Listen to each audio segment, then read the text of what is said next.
I wonder if we might begin by just letting our viewers know a bit about your own faith journey. I was born in 1962 into a Jewish family of refugees from Nazi Germany. I was born into a very tight-knit Jewish community, and it was at the age of 15 when I was sent to Jerusalem for the first time, and it was there that it all began. I had a great interest in Russians and Russian history, and through that connection came into the orbit of the Russian Orthodox Church, where I met an incredible, radiant witness of faith in Jesus Christ. At that point, I didn't believe in anything. But after spending a few hours in the company of this 89-year-old paralyzed nun, I came away realizing I've just met the happiest person I ever have met in my life. And I said to her, nothing of who you are explains how joyful you are, at least not to me. She slowly, very hesitantly started to explain the source of her joy. And it amounted to something very simple. She said, I'm in love. And in her joy, I encountered Jesus for the first time. And yeah, he didn't go away. Although I had been an atheist before I left for Jerusalem, I now came back convinced that God is real and that he has a son, Jesus Christ. And my parents, who are very open, their reaction was a very Jewish reaction, and that is, David, you're Jewish. How can you think even of going to join them after what they've done to us? And I said, oh, wow, I never thought about that. I thought about Jesus. I didn't think about the whole weight of Jewish history.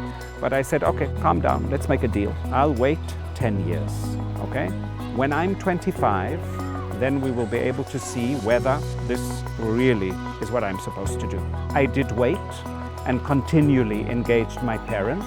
They met the people that I was involved with.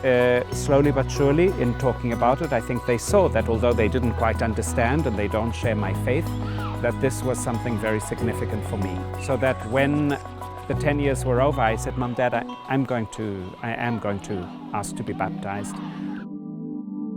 What was it in perhaps in your own parents' journey that is the lesson to be learned? I think a willingness to listen, okay? And a willingness to change the way you formulate what you think about the world. For my parents, of course, through my encounter with the church, they came into contact with many Christians where they could no longer say what the Christians did to us. And because they see the person in the language of Pope Francis, isn't it? Yes. Rather than having some imaginary Christian in their head or some imaginary whatever it might be in your head, encountering the reality of the other really is a transformative experience.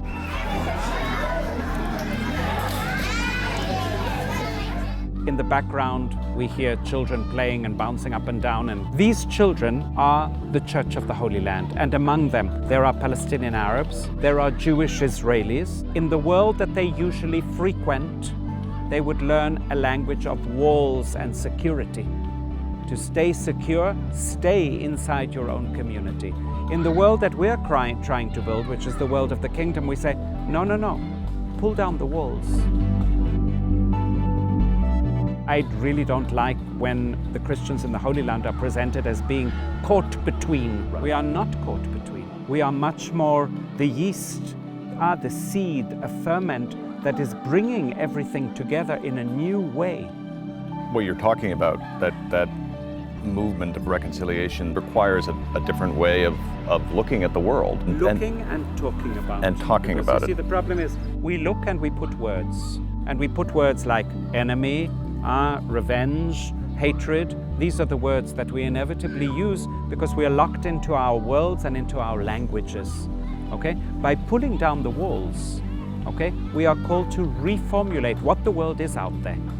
One of those words that can get in the way of the process that you're describing is victory. And you've spoken of the myth of victory. And I wonder if you might be able to unpack that a bit. The language of victory is very much based upon two sides, okay? And one side will be the victor and the other side will be the vanquished. The idea that you can be victorious is already getting in the way of pulling down the walls. And I think that here what we're really proposing is that when we talk as church about pulling down the walls, we're really calling for much more of a process on ourselves. So what you're really speaking of is encounter rather than confrontation. But I think that it's the church's vocation to remain absolutely faithful to that mission. And again, God is giving us a very clear sign by what the church is in the Holy Land right now, where we have all of those enemies united into one church. One is doing it in Arabic, the other is doing it in Hebrew in the midst of Israeli Jewish society, but something is being transformed in what the possibilities are out there on the horizon. Are there figures in this society, in politics or the arts, that are bearing witness to this different way of proceeding? When the popes, when the Holy Fathers have come here, they have been really transformative, first and foremost for the church, but not only, also for a society that sees a pope who can go into a Palestinian refugee camp and say, I am fully here, and the next day go to Yad Vashem and say, I am fully here, closely listening, but I will not exclude them from my being here. Are you hopeful? I'm hopeful because I know God's in control, even when we see nothing really joyful around us. And as you learned from the sister, giving an account of the joy that is within us is the most powerful thing that we can do as Christians, isn't it? Meeting that joy makes you really realize that in the midst of whatever despair there is out there, God is acting. Thank you very much. My pleasure. Thank you.